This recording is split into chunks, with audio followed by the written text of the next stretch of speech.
Alors, bonjour à tous et bienvenue dans cette nouvelle vidéo d'exercice sur les suites numériques et plus précisément sur les suites arithmétiques. Et donc, dans cette vidéo, on va s'intéresser à une suite UN qui est définie par U0 est égal à 1 et puis par une relation de récurrence entre UN plus 1 et UN. Et puis, on va introduire une suite Vn qui est égale à l'inverse de Un. Et puis, on va se poser plusieurs questions. Déjà, il va falloir montrer que Vn est arithmétique. Et puis ensuite, on cherchera donc l'expression de Vn et puis celle de Un dans un second temps. Donc, on va commencer par la première question. Donc, il faut montrer que Vn est une suite arithmétique. Donc, la définition d'une suite arithmétique, ça serait que Vn plus 1, c'est égal à Vn plus un réel. Donc ça, c'est la question qu'on se pose. Est-ce qu'il existe un lien de ce type-là qui est vérifié par la suite Vn? Et donc, une autre façon de l'écrire, c'est de dire que Vn plus 1 moins Vn est égal à R. Donc, c'est la même question, formulée un petit peu différemment, mais c'est équivalent. Donc là, en fait, on va pouvoir regarder si la différence entre deux termes consécutifs est constante. Donc, pour ça, on commence par écrire donc ces quantificateurs, ou pas si votre prof vous demande pas de le faire. Et après, on commence à faire les calculs. Donc, Vn plus 1 moins Vn.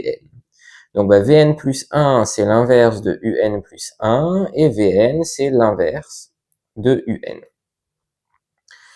Et puis là, la seule chose qu'on peut faire, c'est remplacer Un plus 1 par son expression.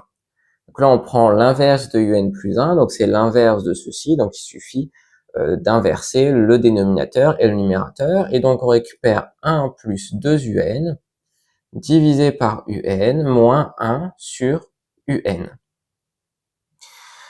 Donc là, ici, les deux fractions sont déjà au même dénominateur, donc ça facilite les calculs. On peut directement soustraire les numérateurs. Donc ça fait 1 plus 2 Un moins 1.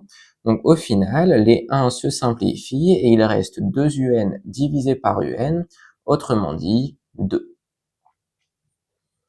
Ah oui, d'ailleurs ici, dans cet exercice, pour que la suite Vn soit bien définie, il faut que Un ne s'annule jamais, et ça, on va l'admettre.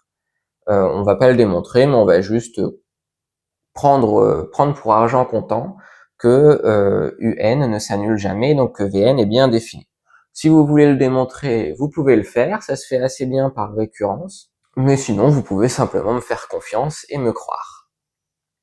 Donc maintenant, on sait que Vn, c'est une suite arithmétique.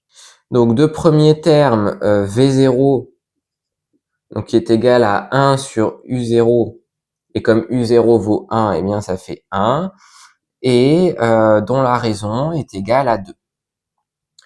Donc, une fois qu'on connaît le premier terme et la raison, on peut trouver une expression de la suite Vn. Donc là, on est en train de passer à la question 2. Et donc, on a, pour tout entier naturel n, Vn qui est égal à V0 plus Nr. Et donc, quand on remplace, on a 1 plus 2n. Et donc, maintenant, on connaît Vn. Et puis, on sait que Vn, c'est l'inverse de Un.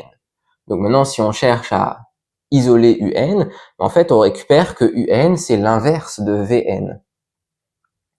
Donc si on veut trouver UN, eh bien, il suffit de prendre l'inverse de Vn, et donc on récupère que UN est égal à 1 sur 1 plus 2n.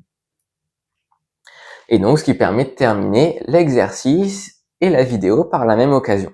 Donc j'espère que cet exercice et cette vidéo vous auront aidé à mettre en application ce que vous avez vu sur les suites. Si c'est le cas, vous pouvez laisser un j'aime à la vidéo et puis vous abonner à la chaîne. Et puis je vous dis à très vite pour de prochaines vidéos.